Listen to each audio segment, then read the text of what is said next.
자, 네 번째 썰 한번 가보도록 하겠습니다. 댓글 컨텐츠고 영상 제목 1억 원을 모은 사람은 부자까지는 모르겠는데 가난해지진 않습니다. 최소 5년, 보통 10년이 걸립니다. 1억 모으면서 인내와 검소, 자제력이 몸에 배이게 됩니다. 라는 영상에 달린 댓글입니다. 몸에 배이게 됩니다. 여기서 1억 이상 모은 분도 있습니까? 1억 이상?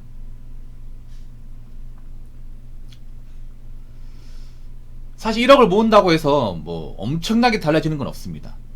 네, 엄청나게. 근데 그건 있어요. 뭐냐 하면 확실하게 얘기할 수 있는 거는 내가 불안한 삶에서는 완전히 벗어난다는 겁니다. 불안한 삶. 네. 전 이렇게 말씀드리고 싶어요. 지금 현대사회에서는 부자가 되느냐 안 되느냐, 성공하느냐 성공하지 못하느냐, 이게 중요한 게 아니라 제 개인적인 생각인데, 내가 인생에서 실패를 맛봐가지고 자빠진다거나 아니면 과도한 채무 때문에 기약 없는 인생을 산다거나, 예, 그게 더 중요합니다. 보통 사람들 입장에서는. 어차피 보통 사람들은 제가 확실하게 얘기할 수 있는 게 성공 못합니다. 어차피 보통 사람들 다 월급쟁이잖아요. 월급 받는 거 뻔하지 않습니까? 여러분들 연을 받는 직장에서 월급 받을 수 있는 거 있잖아요. 총량 계산해보면 그 돈 가지고 부자 못 됩니다. 솔직히 말해서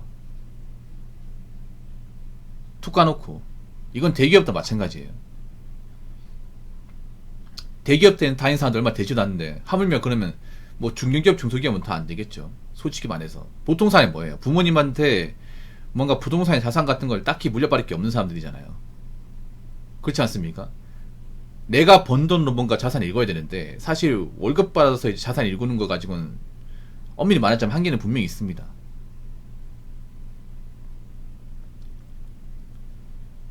저는 사람들이 부자 자꾸 집착을 하는데 좀 그러지 않았으면 좋겠어. 왜냐하면 생각해봐. 만약 부자란 단어 몰랐으면 뭐 영끌 비투 같은 것도 안 했을 거 아니에요. 솔직히 말해서. 맞잖아요.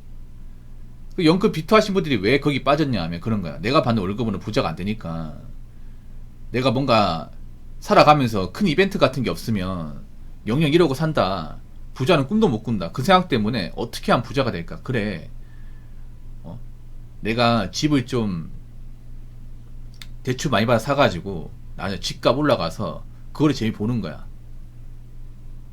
그런 마음으로 다 영끌했잖아요. 그렇지 않은 영끌족이 어디 있을까요, 여러분? 툭 까놓고. 그렇지 않습니까? 비투도 마찬가지지. 내가 투자 같은 거 잘하면 내가 몇 년치 돈을 쉽게 벌 수 있으니까 남들보다 좀 빨리 가는 거잖아요. 대신에 잘못되면 남들보다 빨리 가는 게 아니라 남들보다 훨씬 더 뒤로 물러나는 거죠. 지금 연극 비투 하신 분들 보면 남들보다 앞서가는 사람보다 남들보다 저 멀리 눈에 보이지 않을 정도로, 예, 뒤처진 사람들 많이 있잖아요. 이게 그렇지 않습니까?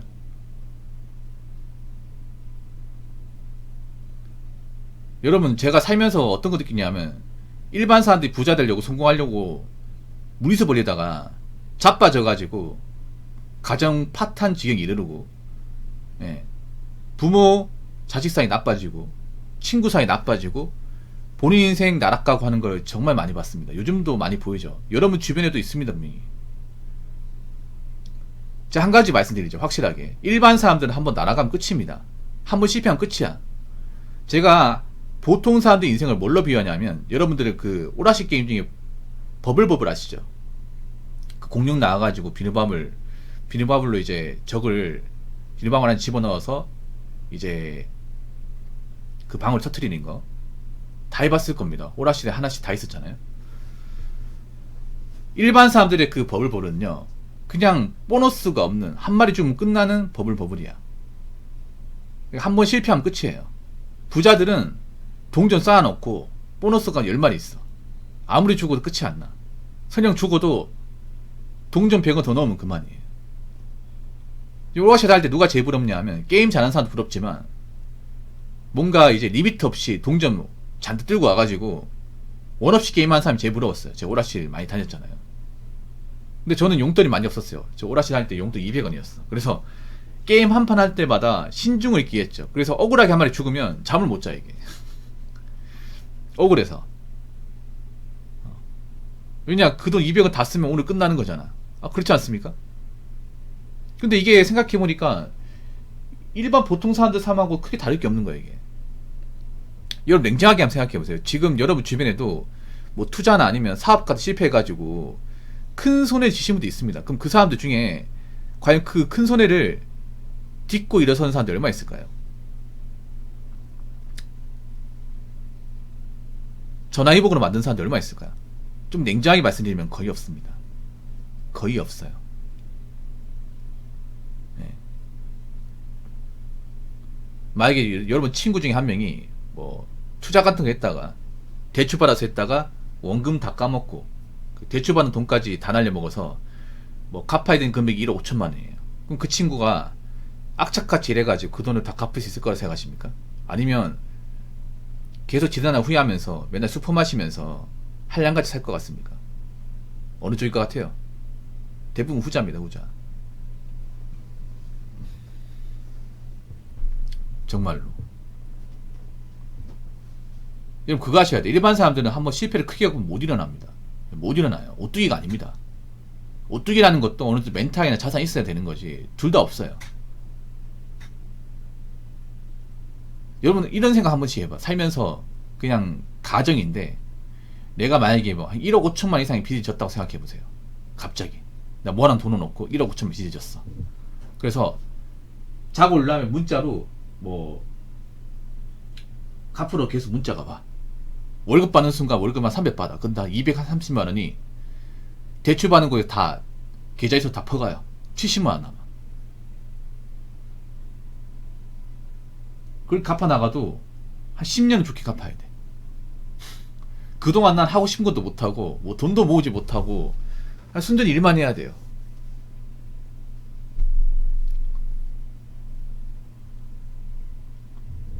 끔찍하지 않습니까? 갑자기 그렇게 생각해보니까. 그런 시뮬레이션 한번 그려보라는 겁니다. 우리나라 사람들 가장 큰 문제가 뭐냐 하면 투자나 이제 어떤 그런 뭐 부동산 같은 거 있잖아요. 주식 투자나 부동산 투자 같은 거 하면 올라가는 것만 생각하지 내려올 수 있다는 생각은 잘 안 합니다. 예. 제가 부동산병, 투자병 걸린 사람들 보면 한심하게 봤던 이유가 뭐냐면 투자라는 게 그렇잖아요. 모든 투자가 잘 될 수 있지만 안 될 수 있습니다. 그리고 우리나라 역사를 보면 보통 사람들은 잘 된 적보다는 말아먹은 적이 훨씬 더 많아요. 역사적으로 봤을 때. 뭔가를 투자해가지고 보통 사람들이 다 같이 잘 된 적은 없습니다. 한 번도 없습니다. 정말로. 그 리스크가 따르는 거잖아. 리스크 없는 투자 있습니까? 하나도 없어요, 여러분. 그러면 안 될 때도 있는 거잖아요. 근데 보통 투자병이 빠진 분들은 안 될 때 생각을 안 해. 무조건 올라간다. 무조건. 무조건 있습니까? 뭔가 좀 이상한 거죠, 여러분. 근데 한창 이제 영끌 비투붐이 일어났을 때는 그 사람들 항상 하는 말이 집값을 무조건 오른다. 앞으로 무조건 우상향이다. 이런 말이 입버릇 좀 달고 살았습니다. 근데 그분들 현재 제 방송에 한 명도 안 들어옵니다. 예. 안 들어와요. 그때 그 얘기했던 분도 지금 입덕 것도 안 해요. 자신들이 부끄럽다는 거 아는 거지. 이게. 자신들이 많이 놓고 행동을 못 지키니까. 아무튼 여러분 지금 사회에서는 뭔가 리스크를 크게 겪으시면 안 돼요. 네. 딛고 일어서지도 못할 뿐더러 설령 그 돈을 갚는다 하더라도 나의 소중한 청춘들이 다 날아갑니다. 아시겠죠? 자, 댓글 한번 읽어보도록 하겠습니다. 우리 회사에는 나이 40살에 몇억 증발한 친구도 있어요. 그래도 맞벌이에 회사가 먹을 만큼 월급 주니 해외여행은 주기적으로 가더군요. 업무엔 관심 없고 근무 시간에 보면 눈 살짝 풀려 있음. 이분 내가 봤을 때 몇 년 뒤에 회사 그만둡니다. 잘릴 것 같아. 예. 회사에 높은 사람들이 이 사람의 어떤 행동을 잘 모를까요? 이런 분들 희망퇴지 넘버원이에요. 이미 회사에서 눈밖에 나 있네 이게. 큰일 났다 이거. 어떡하면 좋니? 저런 게 업무할 때 티 안 날 것 같습니까? 일할 때 티 안 날 것 같아 이게? 티 납니다 여러분. 저런 분들이 업무 성과 좋을 리도 없고 일을 잘할 리도 없고 상사한테 잘 볼 리도 없어요. 정신이 딴 데가 있는데.